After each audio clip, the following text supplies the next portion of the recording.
sorry. Lachie, you made one slight mistake here.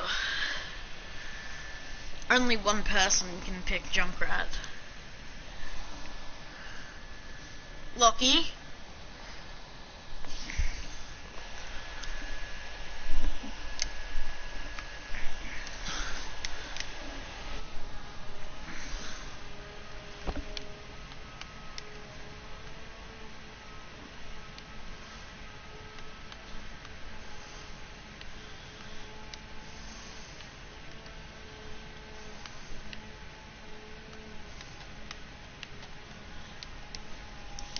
Lachie. Fire in the hole! Ollie, Yeah. I'm gonna kick this dude if he keeps trying to kill me. Oh, yeah, and there we go. And we can't do this. This isn't gonna work if these guys just keep killing us. It's not no limit. What do you mean it's not no limits? I can't auto Junkrat. Yeah. Okay, hang on, I'll fix that.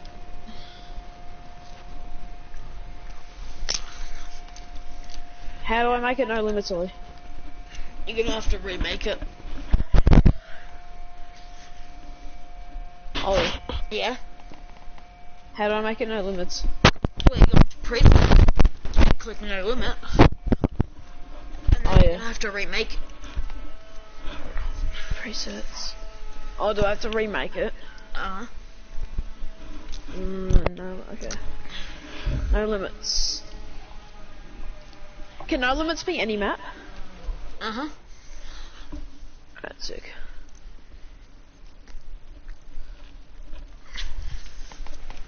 Oh my god.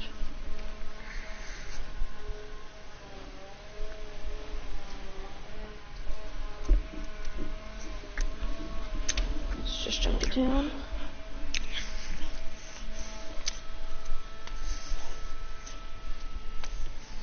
Okay. Give me some of the sauce.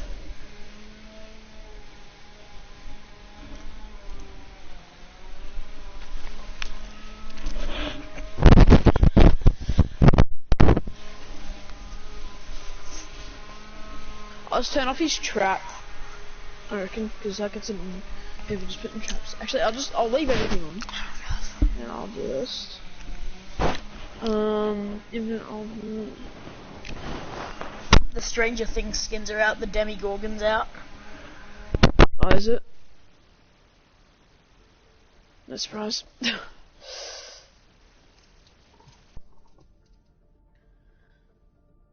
Wait, it's early.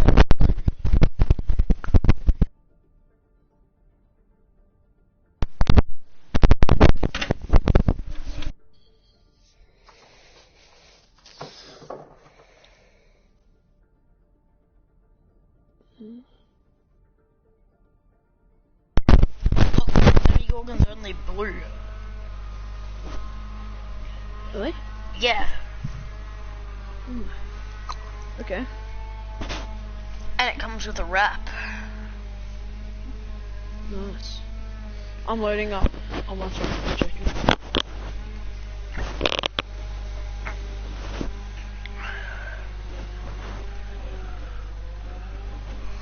I gotta say there's a preset.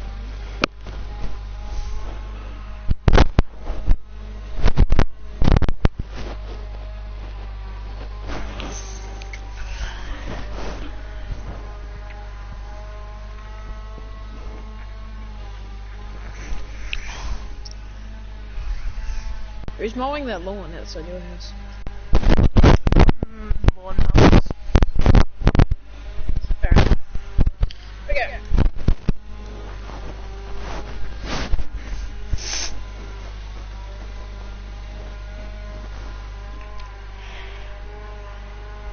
Wait, Ollie, I just realised something. The other team won't be able to talk.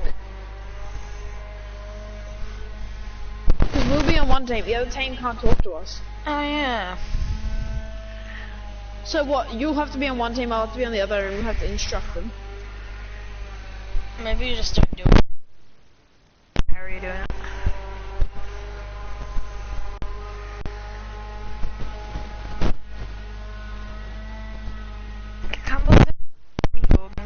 skin. It's so damn creepy. Need a match only. Oh yeah.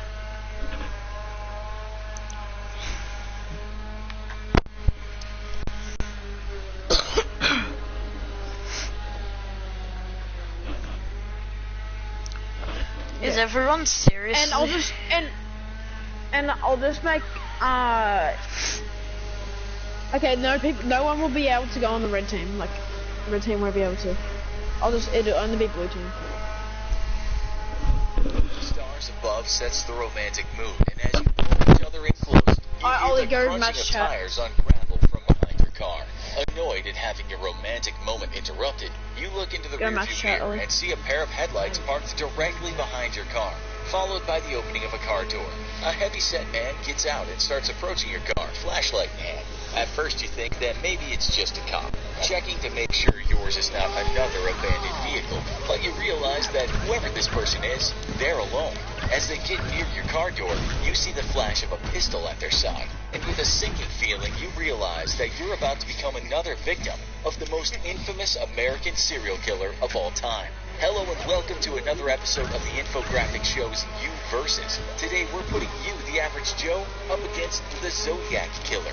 Britain has Jack the Ripper, Australia has John Wayne Glover, and the United States has Zodiac.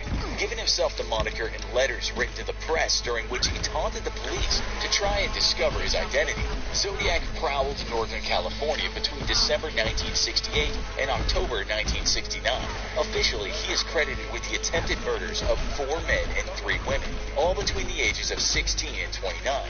Though unofficially, Zodiac himself claimed as many as 37 total murders in his letters to local newspapers. Zodiac's typical MO was to ambush couples parked or picnicking somewhere remote, especially in well-known lovers' lanes, where young couples would go for a bit of privacy. His first attack was against a young 16-year-old couple out on their first date, where he parked beside the couple before approaching their vehicle, shooting the male as he exited the vehicle once in the head, and the girl 5 times in the back as she tried to run away.